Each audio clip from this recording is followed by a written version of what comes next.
Really before that, even I tried to shop for solar from a couple of companies.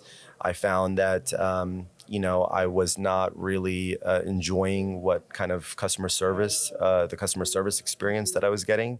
What are some of the other things that you think have been keys to having a successful solar contracting business? Unfortunately, the failure rate for solar contractors is very, very high, and there's a number of reasons that they fail. But you have solar customers going out getting a dozen quotes.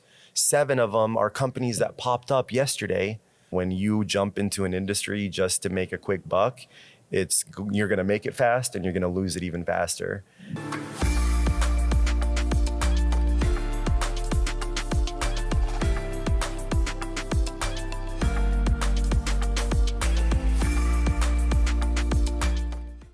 So, hey everyone, welcome back to the Solar Surge podcast. I'm really excited today. We are joined by special guest Mohammed Abdalla, CEO of Good Faith Energy in Dallas, Texas.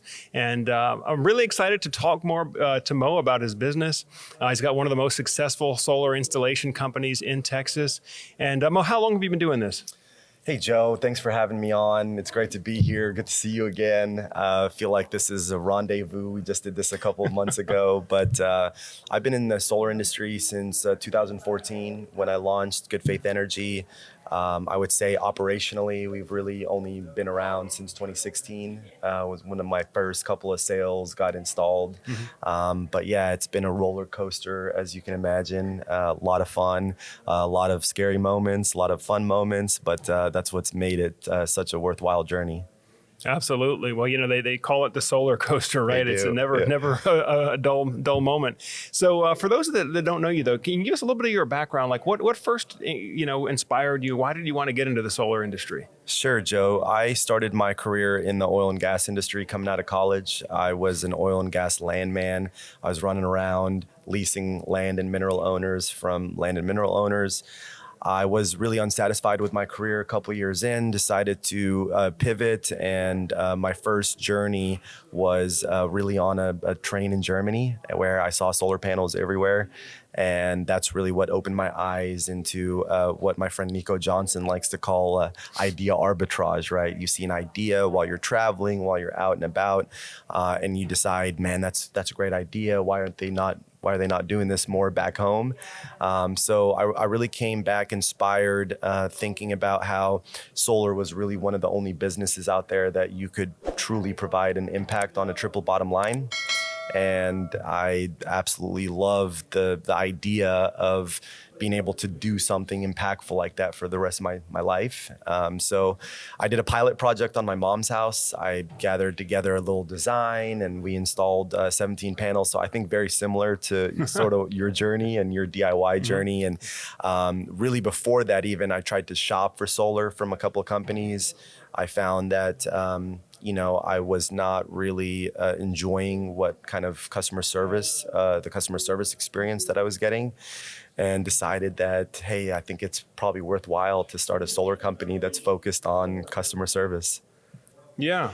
I mean, so as a guy that started out in oil and gas, I guess a lot of people might think, well, if you're for oil and gas, you got to be against solar. What was that like, leaving that energy world and coming into the renewable? Great question. I think there's so many oil and gas professionals that they don't even they're not even aware that alternative energy like solar and batteries and wind is exist, and there's actually really good career opportunities inside of them. And I've been a very pragmatic individual when it comes to our energy mix. We need hydrocarbons as we stand today, but we also need to accelerate a transition to the technologies that you and I are putting out in the world every day. And I just knew that my skill set was better served in an industry that, 20, 30, 40 years from now, I'd be able to look back on and say, man, I had a way bigger impact.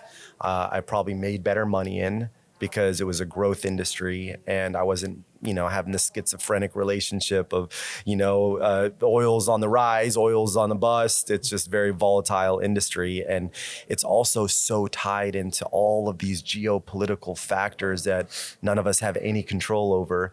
Obviously, solar is a little volatile in different ways, but I think that it's in this, it's in this position where there's a huge, we're in this hockey stick, we're in the huge growth industry. And I wanted to be in an industry that was growing, that was impactful, where I could create jobs for people, and also go to sleep at night feeling like I've done something better in the world. Absolutely. Absolutely. I sit down sometimes and reflect on just being that young entrepreneur at 24, 25, wanting to sell one solar system to a customer. And now looking back, we have a fleet of over 1,500 solar systems, over 1,000 batteries that we've installed as a company. And we're really just doing it in a small pocket in North Texas mainly. We have done some jobs, throughout Central, South Texas. But the majority of, 90% of our work is in North Texas. And we wanted to model after a company in California, actually, that was just hyper localized and did a really good job and had an amazing, reputation within its community and was giving back to its community a lot. And that's how they built such a sustainable business. And I feel like that, that we're on the same course. Yeah, well, let's talk more about that, because as you know, a lot of companies, they get into solar, they think it's a gold rush, they think there's so much money and profit to be made, and unfortunately, the failure rate for solar contractors is very, very high, and there's a number of reasons that they fail. What do you think are some of the keys to success? Now, you mentioned kind of starting locally and focusing on that first before you focus on growth and expansion, but what are some of the other things that you think have been keys to having a successful solar contracting business? Oh man, this is a deep one, Joe. There's so many things, one, I think you have to have a vision that's very clear, and you have to stay, true to that vision. You can't drift, every other day, get sidetracked, get, distracted by all of the noise that's just getting thrown at you. Another thing is culture, having a, great culture with strong core values, that trickle down into the people that you end up recruiting and hiring. A lot of people talk about culture, but if you walk into an organization, you're going to sense whether they have an approachable work culture, a safe work culture where you feel like people are truly a work family. And so I think that that's been a key part for growing the business, because as you know, finding people that have experience and are professional and to the standards that you and I are seeking is very difficult to find in I would say any industry, but even more so this one because it's less mature. And so having good people helps you become a successful organization, continuing to look for good people. I also think, just a doubling down on customer experience, all the decisions we made, include, questioning ourselves around, like, is this in the best interest of our client base? Is this in the best interest of our employees? Right. And so many business owners are, like you said, it's a gold rush. They're out there to stuff their pockets fat with as much profits as possible while providing the least amount of service they can and providing the lowest quality components to people. And that's why they don't stay in business. It's not a sustainable business model. Eventually, gambler loses all his money. You know what I mean? Eventually, drug dealer loses all his money. And this is no different. When you jump into an industry just to make a quick buck, you're going to make it fast and you're going to lose it even faster. And so people like you and I that take our time, build our business one project at a time, one review at a time, one good vendor partnership at a time, one good, strategic relationship. Eventually, it just builds, and you build off that organic momentum. And then at some point you wake up and you've got, we have 300-400 5-star reviews online and accreditations nationally. And then you have, partners that are actually out there providing that social proof for you, and, Teslas of the world saying GFE is awesome, and so I think that having a really strong organic growth strategy is so important versus just throwing a bunch of money at something and hoping to get rich overnight. And then next thing you know, you have a couple thousand systems that you have to service, and you had never planned for it, and you don't have a warranty reserve fund, and you don't have service technicians, and then you go out of business. Right. And we laugh about it, but it happens all the time. It happens all the time. And I had some experience with this even in my own business, but you short-term thinking, short-term decision making leads to failure over the long term. That's the other thing is, with our industry, there are so many uneducated or I say miseducated salespeople have gotten into our industry, again, with this kind of this gold rush mentality. And many of them don't really understand the product or the service that they're offering. They're just kind of, doing what the sales manager told them, saying what the sales manager told them to say. But if you really press them on it, it's like they don't really understand what they're offering. No, it's a script. I use this joke all the time at the table, and I tell my customers, what's the difference between a solar salesman and a used car salesman? And they'll ask me what? And I'll say, well, the used car salesman knows he's lying to you, right? So the solar guy is telling you, you're going to save 100% on your bill, and you're going to get a check back in the mail from the government, for your taxes. And next thing you know, he hasn't checked the net metering policy, doesn't know that you're getting credited at a wholesale rate, not a retail rate. Maybe the true up period is monthly. You can't roll credits over. Maybe you're living on Social Security, or you just have such low income that you don't qualify for the federal tax credit. There's so many areas that you can go wrong. I blast out emails to people saying, hey, I want to set up a time to talk about net metering. Guess what? A lot of those conversations turn into sales calls, right?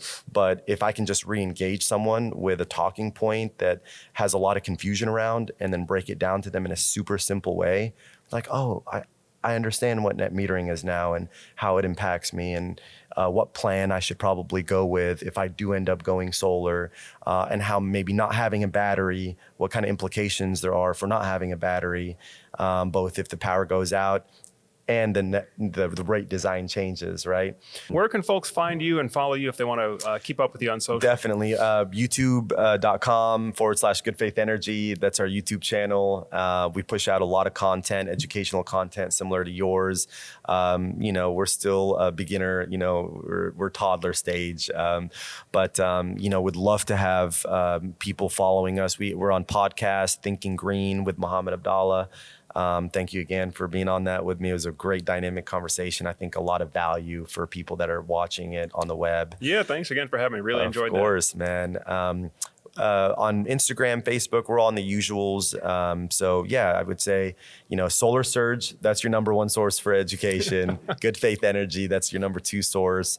We're both, I think, pushing out very creative content with topics that are interesting to people. And I think we're also explaining complicated, I would say complicated terms or complicated, just nuances in the industry in simple ways.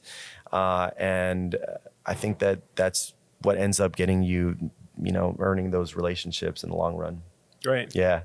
Well, folks, Mohammed Abdalla, CEO of Good Faith Energy in Dallas, Texas.